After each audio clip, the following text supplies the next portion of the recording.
Nós estamos passando por um inverno bastante seco e essa baixa umidade do ar tem causado graves doenças respiratórias. Para falar sobre esse assunto, hoje eu estou aqui com o pneumologista Ricardo Henrique Teixeira. Bom dia, Ricardo. Seja bem-vindo à Terra Viva. Bom dia, é um prazer estar aqui com vocês. Quais são as doenças respiratórias mais comuns agora, nessa época do ano, um inverno bastante seco? Nessa época do ano, eu acho que piora bastante são as doenças, principalmente as doenças alérgicas, né? Seria principalmente a asma e a rinite. Lembrando também que outros pacientes que tenham doenças crônicas, como a doença pulmonar obstrutiva crônica ou outras pneumopatias, acabam também agravando por conta do tempo frio, embora esse ano não esteja tão frio como os invernos passados, mas também por causa da baixa umidade do ar. Em todo o inverno brasileiro, o número de doenças respiratórias aumenta? Aumenta. Sempre nessa época do ano aumenta? De modo geral, aumenta. É que esse ano está um pouco atípico em relação à temperatura, mas realmente o tempo frio e seco facilita bastante a exacerbação das doenças, tanto alérgicas como as outras doenças crônicas. Eu queria que o senhor falasse um pouquinho sobre essas doenças. A rinite. Quem tem rinite? Sempre tem rinite? Quem tem, na verdade, assim, asma e rinite são mais ou menos espectros da mesma doença.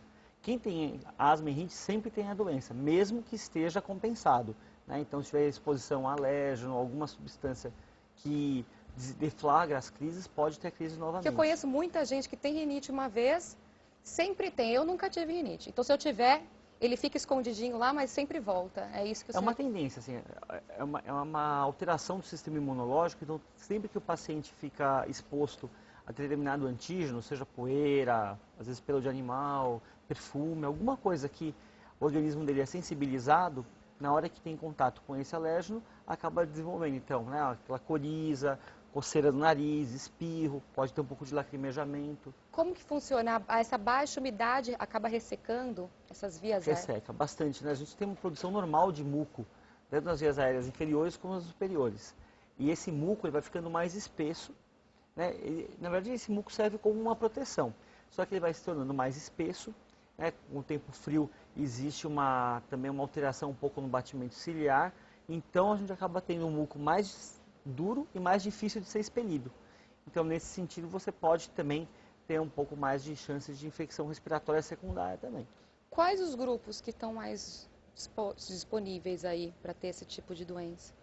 Assim, geralmente essas doenças afetam todas as idades, né? Então, desde a criancinha, geralmente a gente identifica que já tem a asma ou rinite, até pessoas idosas podem ter a doença. Uma criança fica mais vulnerável do que um adulto ou não? Eu acho que os extremos de idade acabam ficando mais vulneráveis pelo próprio sistema deles imunológico, que é um pouquinho diferente. Mais vulnerável. Então, crianças e idosos, na verdade, né? A pele sente bastante também essa seca, né?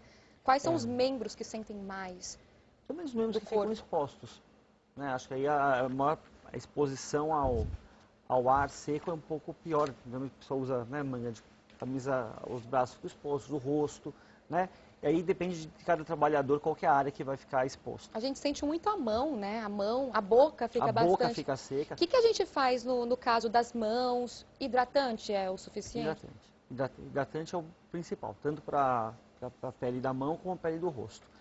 Para a boca tem aquela famosa manteiga de cacau, que o pessoal fica passando e realmente ajuda bem. E ajuda a passar saliva na boca para dar uma hidratada ou é mito?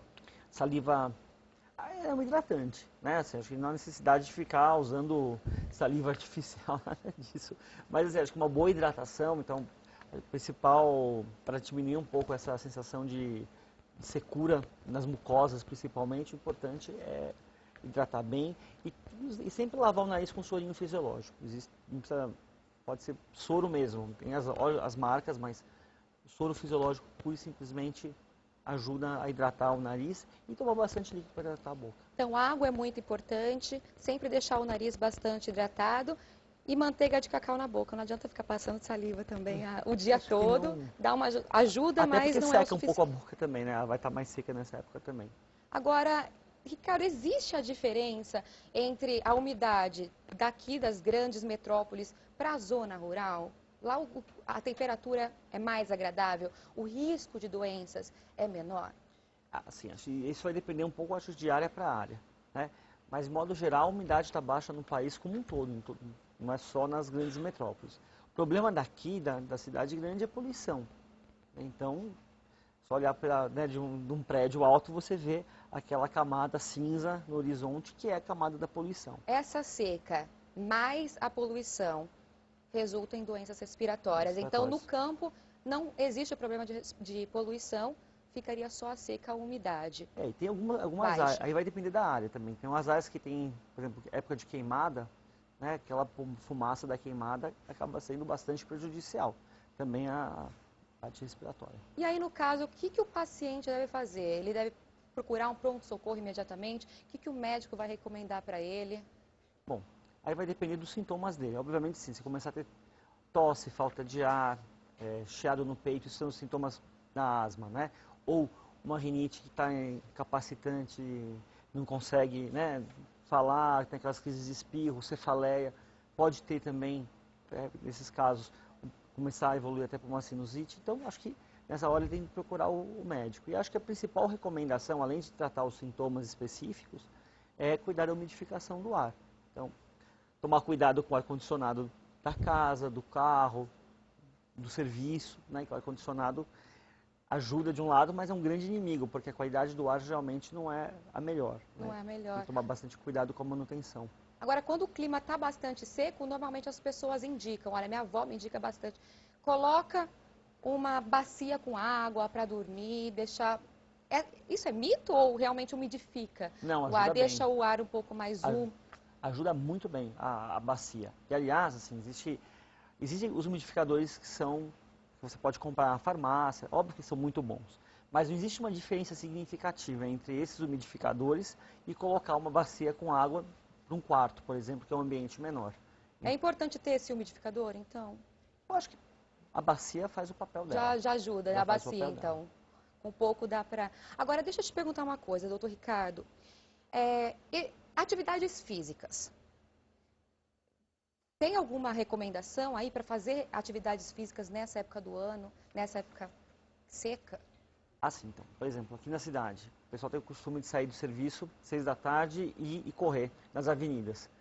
Nessa época do ano, com ar seco, né, muita poluição, e essa época que é a hora em que as pessoas mais, né, tem maior afluxo de carro, veículo, então a poluição é maior, é uma hora que a pessoa deve evitar. De qualquer maneira, assim, se for fazer atividade física, que sempre é recomendável, mas tomar o cuidado de levar sempre água e ficar se hidratando bastante. Isso ao ar livre, né? Em academias não existe diferença? É que o ar dentro da academia tende a ser um ar, como dentro dos grandes prédios, sempre. Tem uma coisa um pouco mais climatizada, mas tem o problema daí do ar-condicionado. Então a hidratação também eu acho que é adequada, porque o ar-condicionado, quando mais forte for, maior o risco de ressecamento também. Então a recomendação do senhor é levar sempre uma garrafinha de água ao fazer atividades físicas ao ar livre, seria mais ou menos isso. E mesmo academia, acho que sempre hidratar para atividade física é muito bom. Doutor Ricardo, muito obrigada pelas informações. Deixe seu contato aí para o pessoal poder tirar mais dúvidas a respeito. Então, qualquer dúvida pode entrar em contato com o meu e-mail, que é ricardo.teixeira@incor.usp.br. E o site do senhor?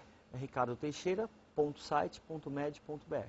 É isso aí. Muito obrigada pelas informações, Muito obrigado. doutor. Volte sempre, viu? Muito obrigado.